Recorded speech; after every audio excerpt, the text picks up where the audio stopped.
You built the strategy doc of all strategy docs. It had every single input piece of research, competitive analysis. It had the headings, it had the insights, and you sent it to your team. Like, this is it. This is what we're going to do. Everybody ready? And people thumbs up it in Slack. They replied cool to the email. They said, yeah, let's go. And then nobody followed any of it. And you're sitting here thinking, I don't know what I'm supposed to do. Like, I did everything right. I gave everyone all the right inputs. But the truth, my friends, is that you solved the what. You gave everyone the vision, what they're supposed to do. But you will never get them to actually do it without the implementation. And that's what we're going to talk about today on the show.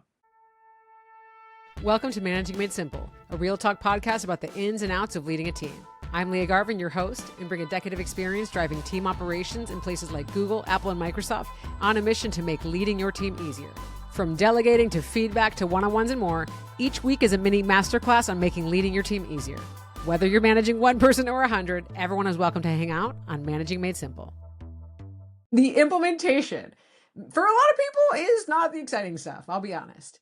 It is the, how do you get Joe, who used to be enthusiastic and he showed up early to work and he always had ideas, and now he's kind of like less motivated and coming in late. And when you used to rely on him to always jump in with stuff, he's not really doing that. And you're realizing, oh, maybe he was doing more than one person's job. Now, do I have to hire someone else because Joe's really not pulling it his weight anymore?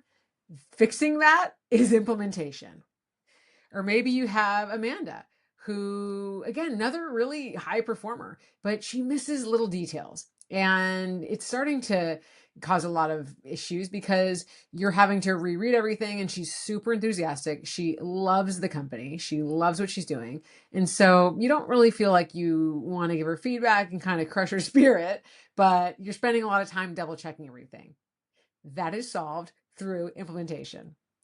Or you have the person who's showing up late, missing deadlines, and they're friends with everybody on the team. And so you don't want to be the person that's calling them out. So you don't say anything, and then you're having to work around their schedule, and they're kind of like you're walking on eggshells around them. That is solved through implementation. And if you're dealing with any of those situations, thinking that sending an email and telling people, okay, here's the new policy, here's the new process, or copying and pasting it straight out of ChatGPT and sending it to your team like, this is how things work here now, you are missing the point, and you're going to be so frustrated because you're never going to replace yourself in your business. You are never going to get out of the weeds. If you're a corporate manager, you're never going to be able to free yourself up to work on more strategic work to grow your career because you just solved for the easy part. And that, what I'm talking about, the quote unquote easy part, that used to be a lot harder. It used to be maybe equally hard to formulate the strategy and the plan as it was to implement it and get people on board. But now with AI, it shortcutted that side of the equation to pull together information, analyze what's going on in the competitive landscape, to pull research in, look at data, trends, all of that, to formulate a strategy based on all the inputs you give it. You can get that in 5 seconds. Yeah, it might take you 20, 30 minutes to really get it all massaged and go back and forth and refine it. But that is fast. It's virtually instantaneous. And unfortunately, I think this big promise of AI, we've been made to believe that having that piece is the answer, that we're done. And the truth is we're not done. And I get questions every day. Folks coming to me, business owners, and they say, okay, well, I got AI SOPs. Someone's telling me they're going to make a second brain for my team with AI. It's going to be like a download of all my ideas into Claude so that everyone kind of knows, what I want to see. And I'm like, that's awesome. But how are you going to make sure people actually follow it? And they look at me with a bit of a blank stare. And the same thing happens with my corporate team members, where my corporate managers, someone passes down a big strategy. It's visibly written with AI because it's not in that person's tone of voice. And the team reads it and feels like, okay, like, cool. Like, I'm not really gonna do anything about this. There is a very big difference between knowing what you're supposed to do and actually understanding it, internalizing it, owning it, and doing it. All of those pieces are implementation. And people often ask me, where did your name, the Team Whisperer, come from? And it comes from being in the implementation role over and over and over again. From HoloLens, launching the first version of the HoloLens headset, working side by side with designers and technical artists and engineers and product managers and marketing and saying, okay, where are there breakdowns in communication? Where are we know we have the same goal on paper, but we're missing each other somewhere? Where we've hired the smartest people, we're paying them well, we have all the resources in the world, and it's still not getting done. Where we all love this product, we're so excited, we're so committed, and there's still gaps and ways we could optimize this team and get things done faster. That's where the magic happens, is in looking at what happens when you have all the right conditions. You have spelled everything out. You have done your due diligence. You're working your butt off as a leader to make everything super clear. And people just don't always follow it all. That's the implementation. And in working in environments where we're launching 0 to 1 products, super stressful, super complex, just like a can't miss deadline situation, I figured out that it wasn't enough to just know what we're supposed to do. You have to sit down with people. You have to talk to them. You have to understand what piece of it they understand and what piece of it they don't, what they're afraid of, what they're motivated by. I literally had a team member who one day he was a motion designer, and so we made videos of what the designs looked like so that we could see some of the things we were building in the headset in action. And he was one of our star performers, and the design manager came to me and was like, "Hey, I've noticed that," let's call him Steve. Steve's kind of just been standing at his desk. He's seeming less motivated. He's not really, delivering as fast as he used to. What's going on? I was like, oh, let me see. And I checked out, well, what's Steve doing for a couple of days. I'd watch. I was like, yeah, you know what? He does seem like he's kind of less engaged than he was. So I went and talked to him. I said, hey, Steve, just want to make sure everything's going okay. And he's like, oh my God, thank you for coming to talk to me. I've had this issue with my computer and it's rendering out the video so slow, and I've submitted 3 support tickets and I can't hear back, and it's slowing me down so bad. I'm so glad you came to ask. And his manager and I are thinking he's looking for another job, or he doesn't like it here, or he's lost interest, and he had a computer issue. That was it. And I say that silly example because sometimes your team members don't come talk to you and tell you what's going on. You've got to be proactive and talk to them. And that's literally why people hire me, is to talk to their team members and understand what is getting in the way. What is it? What is the gap when you have explained everything, when you have the right strategy, when it all is here and it just doesn't click? Because again, that is the most expensive situation on your team, because it's one that you don't know how to solve and you cannot figure it out by yourself. You can't figure it out by just doing the same thing over and over. And it takes an external perspective looking at it and saying, oh, wait, in this situation, this thing worked. Let's try that. Or I talked to this person and they said it was this, but they said, they were super clear on the strategy and they know what's going on. But then another team member said, well, they're actually always asking me questions on Slack. And I feel like, I don't really know. They might be over their head. I'm like, oh, okay, let me look at that. And then you ask another team member and they're saying, yeah, no, this. And you get this game of telephone, and it takes having a bird's eye view to figure out what is actually going on. That is what I'm calling implementation, is having a strategy, but then there's bringing it to life.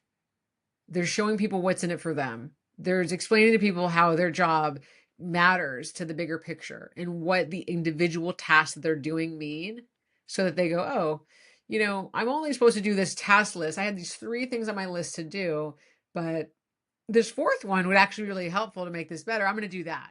That's when you have an owner and not just a doer. When someone looks at, let's say they're putting together a marketing plan and they have the template, they have the inputs, they met with the client, and they're going to put together their straightforward plan. It's a really cut and dry, It's a marketing plan for, a product launch for a beauty product, right? It's straightforward. It's something in the space that's really known. It's whatever. And the person says, well, you know, I know how to put together this marketing plan, and all I needed to do is make this deck.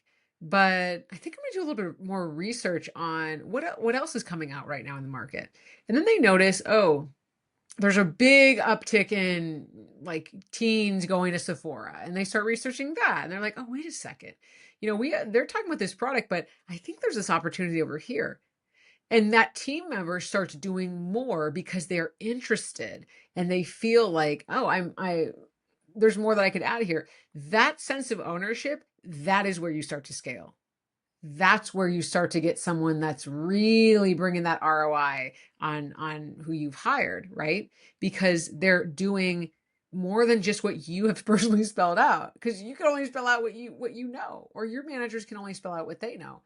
It takes your teams feeling invested in their work to actually do the job to its fullest. And I say that because, again, it's not enough to give someone the plan. The plan gets them part of the way.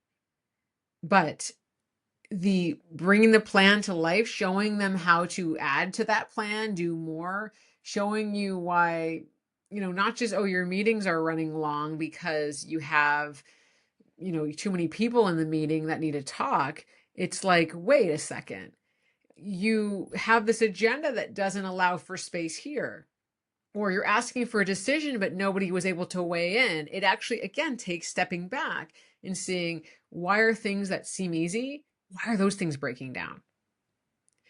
And I want to encourage you, if you're feeling stuck, if you're feeling frustrated, if you're feeling like, gosh, I'm doing everything right, and there's still these like bottlenecks and gaps and things that are not coming together, that's because you haven't looked at the implementation. Like, I have the what, but not the how and not the translation. People are not going to be on board without that. So I mentioned, where did I get the Team Whisperer name? I went on a detour. So it came from being inside of teams and seeing this perception of disconnects, that we are not on the same page, that there's misalignments, and showing people that we are a lot closer than we thought, that we actually are speaking the same language, that if we shifted it in this way, the other person would understand us, that we actually are working towards the same things. If we presented it in this way, they would see that. And when I was in HoloLens, when this whole team whispering started, I would bridge those gaps with systems, with tools, with communications. So, for example, if engineering didn't understand what design was working on because they operated in a different process, I said, oh, okay, well, let's make that easier. Let's put engineering tasks let's put design tasks in the engineering tools so they can see them side by side. And then let's send out, whenever design finishes something, we show them a screenshot so they see exactly what's going to look like when they code it. That was a email template that I put together that fundamentally changed the way these two teams communicated. And they became close. We were working on late nights, on the weekends. Everyone was just like, felt like we were in this so deeply together, because I had bridged this piece of communication that had created such misunderstandings before, of, we don't know what something's supposed to look like, and therefore, all sorts of confusion started. That was by sitting with the team and saying, what is getting in the way? Everything should be okay here. What's missing? Oh, this tool to make sure we're looking at the same thing. It may look a lot of different ways on your team, but at the end of the day, whatever's on the surface is not the real issue at hand. I worked with a team a couple months ago that everybody kept asking the business owner about their title. They wanted to change their titles. They felt like, and he was like, why is everyone asking me about their titles every single week? This is so frustrating. Like, who cares? Have to use whatever title you want. And I said to him, like, it's not about the title. A title represents something. A title represents, I feel valued. I feel like I'm valued today in my role. And I feel like this company's acknowledging the experience that I bring from my history. And so that's why people are hung up on their titles. They want to be seen and recognized. And he was like, okay, like, sure, okay. Well, then let's fix the titles. I was like, yes, okay. So, but we couldn't just like reassign the titles because we had to address this underlying need. And we had to do a whole other piece of making sure roles were defined and making sure folks understood their career paths and setting up performance conversations. All of that was the implementation that needed to happen. Just changing the titles or sending an email and saying like, hey, like we don't have titles anymore or whatever, using a quick fix, that wouldn't have done it. It wouldn't have solved it. And after we did those things, people felt good about their title. It didn't come up anymore. It wasn't an issue. And he didn't have to pay anybody more because they felt, okay, I understand how this works here. So to leave you with feeling empowered is my hope that the strategy, the piece that you've really worked hard on, the stuff you've iterated with ChatGPT on or Gemini or Claude, these things, like you didn't finish the process. It's not that you didn't do it right. It's that there's another piece on the other end, because the other piece on the other end, that's where you're saving the money. That's where you're saving the time. That's where you're reclaiming hours back. And that's fundamentally where you can replace yourself in the day-to-day. Because telling people, like, whoever took action on something major because it was like sending one email, like, come on, we know that, but we're busy and we don't have time to handhold. And so that's what I do. Like, I do the handholding, right? I'm just like, okay, laser focus handholding, making sure we see, okay, we're actually on the same page. We actually can fix this very quickly, very easily with a few shifts, a system, a conversation, a tool, a comms, whatever it looks like. And then you're good. And what would that be like to unlock that fluidity in your team? These things that felt so frustrating that you tried so hard to solve, that you felt like, I've got the strategy, like why? If you saw, was it one unlock and you could have it in a number of weeks? Like, yes. So when you think about how important that is to you, because kind of going to do some real talk here, a lot of us wait. A lot of you are thinking, I think this will work itself out. I think we're just a busy time, or when things get busier, it'll resolve itself. These problems don't resolve themselves. They just get more expensive. So if it's really worth it to you to fix it, then you got to take action. You got to have a team member do the implementation. You got to hire someone to support you in the implementation, but you cannot just wait and think it's going to fix itself, because that's why you're still feeling stuck. And so if any of this landed today and you want some support, you know who to call. I am the implementation whisperer, the person that will tell you exactly how to get everyone to follow the beautiful strategy that you put together. Or to tell you, hey, do you have someone on your team that should be doing this? How to coach that person into that. So a lot of the work too I do is actually coaching ops managers, coaching COOs, coaching office managers or EAs, whoever, a chief of staff, of, hey, this is your responsibility. How do you get people to take action without just saying, the boss wants this, fill it out? No, it doesn't work. So if you need support, reach out, hello@liagarvin.com or liagarvin.com/contact. And I'm here to help you every step of the way. See you next time. Thanks for tuning in, and I hope this podcast makes leading your team feel just a little bit easier. And if